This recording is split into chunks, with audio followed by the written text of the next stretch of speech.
이제 오늘 우리가 읽은 이 말씀처럼 이 사내들인 공회 앞에서, 사내들인 공회라고 하면은 이제 보통 유대 그 지도자들, 특별히 이제 대제사장들로 주로 이루어진 70여 명의 그 유대, 뭐 우리식으로 얘기하면 이제 국회와 같은 곳이죠.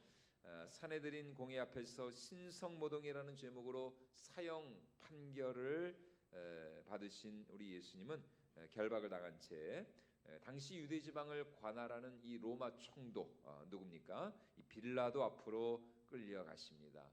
왜냐하면 당시 유대인들은 당시 이제 이스라엘을 우리가 잘 아는 것처럼 로마의 속국 아니었습니까?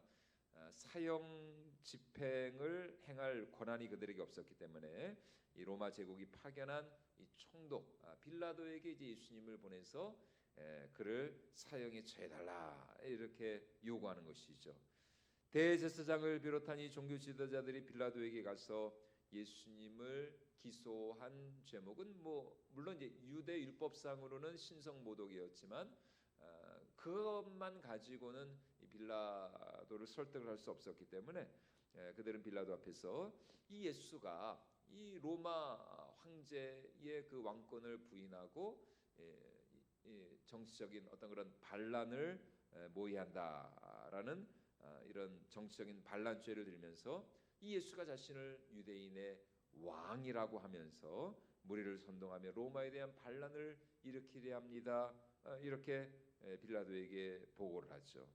자, 그러자 빌라도가 예수님께 뭐라 그럽니까? 내가 정말 유대인의 왕이냐?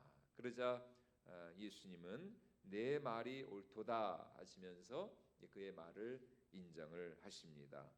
물론 예수님은 유대인의 왕이 맞죠. 그러나 예수님은 유대인의 왕만은 아니죠. 또한 그들이 생각하는 그런 정치적 의미의 왕으로 예수님이 이 땅에 오신 것이 아니었습니다.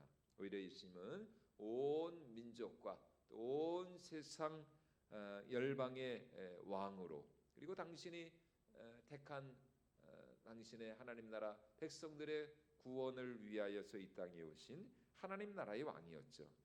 그런데 사내들인의 계속되는 이 고소 내용을 들은 후에 빌라도는 이게 좀 이상하다. 이 예수라는 사람이 뭐 아무리 이렇게 들어봐도 뭐 별 그렇게 큰 죄가 없다는 사실을 확신합니다. 대부분의 그들이 고소하는 문제가 무엇이었느냐? 이 유대 그 종교에 관한 문제였던 것이에요. 유대 율법이나 유대 이 종교에 관한 어떤 그런 민족적인 어떤 그런 문제였지. 뭐 이게 로마의 어떤 그런 실제적인 법에 저촉되는 그런 내용이 아니었다는 것입니다. 또 예수가 자신을 왕이라고 한다고 해서 뭐 무슨 대단한 폭도들을 끌고 다니면서 로마에 대한 실제적인 그런 반란을 꾸미는 줄 알았더니 그것도 아니었습니다. 오히려 저 예수라는 사람 들어보니까 수많은 병자들을 고치시고 또 기적을 행하시고 하나님의 말씀을 가르치는 그런 뭐 율법 교사와 같은 그런 사람이었습니다. 그래서 빌라도는 예수님을 향해서 저들의 쏟아지는 고소에 대해서 당신은 할 말이 없는가 이렇게 묻습니다. 그러나 우리 예수님은 아무런 대답도 하지 않으셨죠. 우리 4절과 5절 말씀을 다시 한번 같이 읽어보도록 하겠습니다. 빌라도가 또 물어 이르되 아무 대답도 없느냐? 그들이 얼마나 많은 것으로 너를 고발하는가 보라 하되 예수께서 다시 아무 말씀으로도 대답하지 아니하시니 빌라도가 놀랍게 여기더라. 저들이 얼마나 많은 것으로 너를 고발하는가. 그러나 예수님은 묵묵부답이었습니다. 아무 말씀도 하지 않고 침묵을 지키시는 그 모습에 이 빌라도가 굉장히 예수님을 기이하게 바라보기 시작합니다.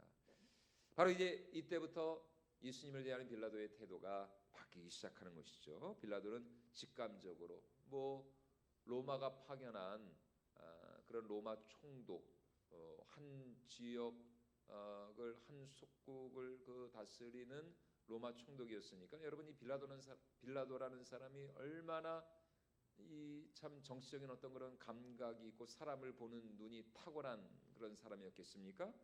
그런데 이 빌라도가 보니까 이 예수님 죄가 있는 사람이 아니었어요.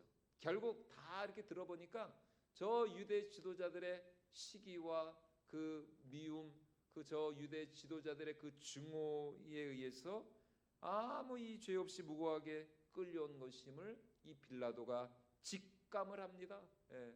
그래서 성경이 이렇게 말씀하고 있는 것이죠. 우리 10절 말씀을 다시 한번 같이 읽어보도록 하겠습니다. 이는 그가 대제사장들이 시기로 예수를 넘겨준 줄을 알고 빌라도도 알았습니다. 알았어요. 다 들어보니까 저 서기관들, 저 대제사장들, 저 바리새인들, 아이고 저것도 저 사람들도 그냥 저 정치적인 어떤 그런 종교적인 율법적인 그런 문제로 저 예수라는 사람을 희생양으로 삼아서 저 죽이려고 하는 것이구나. 저 대제사장 무리의 저 시기와 저 사람들 속에 있는 그런 어떤 열등감 때문에 저 예수라는 사람을 넘겨주려고 하는구나. 이 빌라도가 알았단 말이죠. 자, 그래서 빌라도는 매년 유월절마다 죄수 한 명을 놓아주는 그 관례의 유월절 관례에 따라서 예수를 놓아주기를 빌라도는 원했습니다. 하지만 무리들은 대제사장들의 선동으로 예수가 아닌 누구를 풀어달라고 요구합니까? 바로 살인자였던 이 바라바라는 사람을, 예수가 아닌 바라바를 놓아달라 요구를 합니다. 우리 11절도 다시 한번 읽어보도록 하겠습니다. 그러나 대제사장들이 무리를 충동하여 도리어 바라바를 놓아달라 하게 하니 그러자 당황한 빌라도가 또 다시 이렇게 묻죠. 우리 그다음 14절 말씀도 같이 읽겠습니다. 빌라도가 이르되 어찌미냐 무슨 악한 일을 하였느냐 하니 더욱 소리 지르되 십자가에 못 박게 하소서 하는지라. 결국 빌라도는 어떻게 합니까? 이 무리의 그 빗발치는 요구와 그들의 함성에 굴복하여서 결국 예수님을 십자가형에 처하도록 내어주고 맙니다. 15절 말씀 다시 한번 읽습니다. 빌라도가 무리에게 만족을 주고자 하여 바라바는 놓아주고 예수는 채찍질하고 십자가에 못 박히게 넘겨주니라. 빌라도가 무리에게 무엇을 주고자 하여? 만족을 주고자 해요. 예수님이 죄가 있어서가 아니었습니다. 무리에게 만족을 주고자 해요. 지금 우리식으로 얘기하면 뭐예요 이게? 포퓰리즘. 무리에게 만족을 주려고, 민심을 달래려고 아무 죄가 없는 저 예수님을 희생양으로 삼는 것입니다. 다시 말해 이 총독 빌라도는 결국 그 사람들의 요구, 결국은 무리의 그 요구에 굴복을 하는 거예요. 아니 로마 총독이었다면 여러분 로마가 얼마나 이 법으로 참 대단한 그런 나라였습니까? 그리고 로마가 파견한 이 총독이었다면 가장 정말 공정하고 공의롭고 정의로워야 할 이 로마 법정에서 가장 이 불의하고 악한 판결이 내려진 것입니다. 하나님의 아들을 십자가에 못 박다니, 여러분 인류 역사상 이렇게 정말 악하고 불의한 그런 판결이 있을 수가 있습니까? 하나님의 아들을 사형이라뇨? 반란군의 우두머리가 아닌 하나님의 아들에게 사형을 언도하는, 선고하는 참 어처구니 없는 이런 재판이 이루어진 것입니다. 무엇 때문에? 무리에게 만족을 주기 위해서, 민심을 달래고 이번 6월절은 그냥 무사히 그냥 넘어가려고 이 로마 총독 빌라도가 아무 죄가 없는 이 예수님을 십자가의 형에 넘긴 것입니다. 여러분 오늘 세상도 우리 사회도 참 그렇지 않습니까? 얼마나 많은 사람들이 공의와 공정과 정의를 외치고 있습니까? 하지만 실제로 세상은, 사회는 점점 더 불의해져가고 악해져가고, 전도서에서 그래서 솔로몬이 하는 말이 뭡니까? 여러분 솔로몬은 재판의 왕이었죠.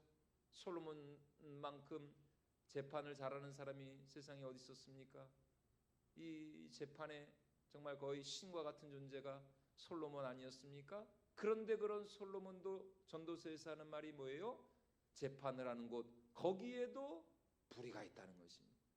내가 보니까 재판을 행하는 곳에도, 그 재판정에도 그 재판장들, 그 사람들 속에도 불의가 있다는 것입니다. 빌라도에게는 공의의 법대로 판결해야 할 책임이 있었습니다.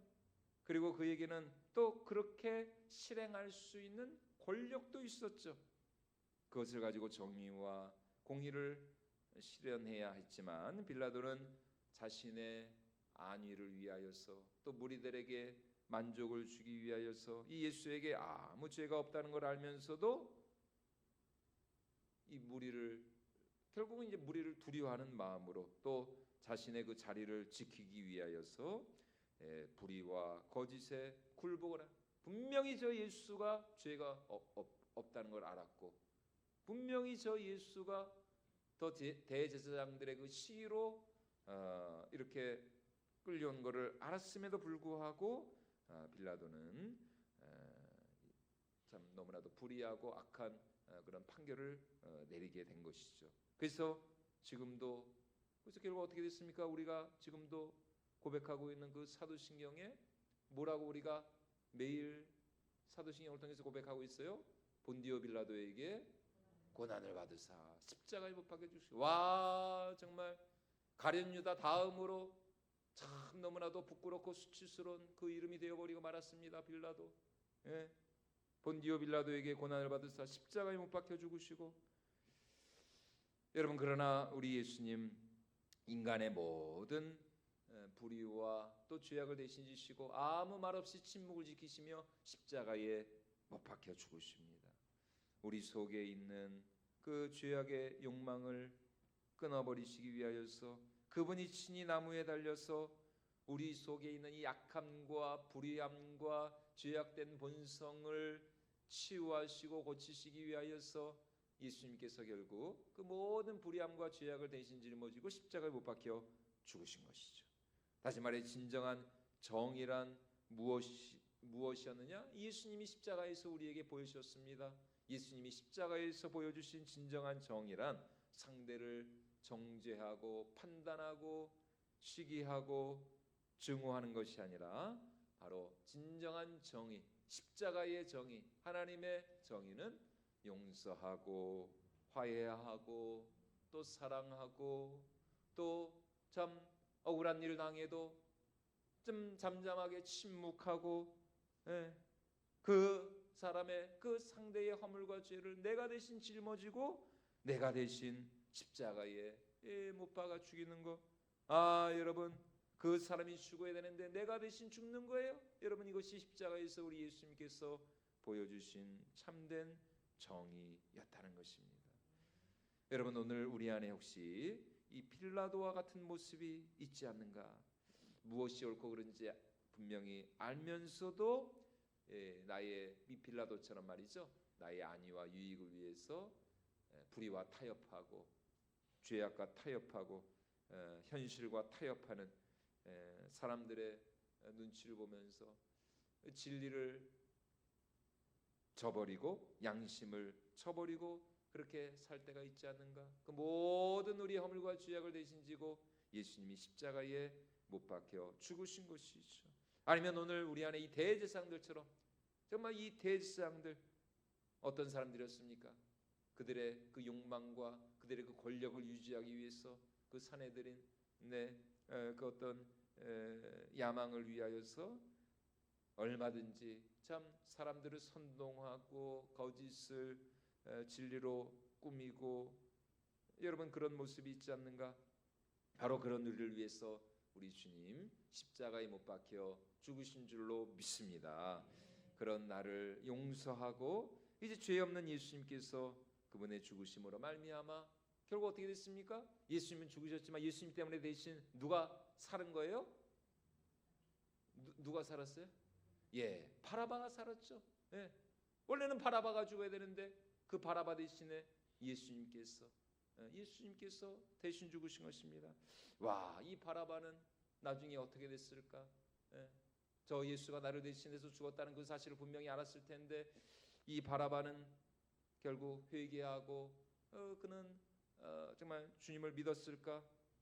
결국 예수님의 죽으심으로 바라바가 살았을 뿐만 아니라 또 지금 예수님을 십자가에 못 박으소서, 십자가에 못 박으라, 그렇게 정말 소리치는 그 수많은 군중들에게 우리 하나님의 용서와 구원의 길이 열리게 되었습니다. 그러므로 여러분, 이제 우리는 날마다 십자가를 의지하고 또 십자가를 붙들고 십자가를 바라보면서 우리는 정말 기도해야 됩니다. 하나님, 어떤 상황 속에서도 우리는 불의와 타협하지 않고, 우리는 죄악에 정말 타협하지 않고, 죄악에 굴복하지 않고, 우리는 날마다 진리를 붙들게 하여 주시고, 또 우리는 언제나 하나님의 편에 서게 하여 주시고, 언제나 우리는 예수님의 편에 설 수 있도록 하나님 우리를 축복하여 주시옵소서.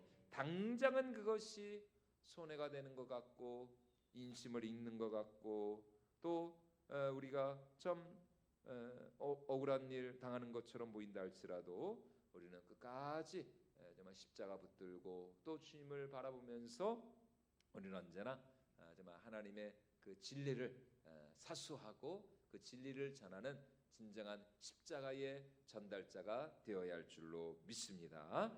그러므로 이제 오늘과 또 내일 이제 이틀 남았는데, 이 고난주간 정말 우리가 끝까지 십자가의 능력을 의지하면서 하나님, 우리 언제나 진리 안에 서게 하여 주시고, 진리의 편에 서게 하여 주시고, 진리의 사람들이 되게 하여 주시옵소서. 그런 우리를 통해서 이 십자가 놀라운 구원의 빛이, 이 구원의 역사가 우리 가운데 넘쳐날 수 있기를 주님의 이름으로 축원을 드립니다.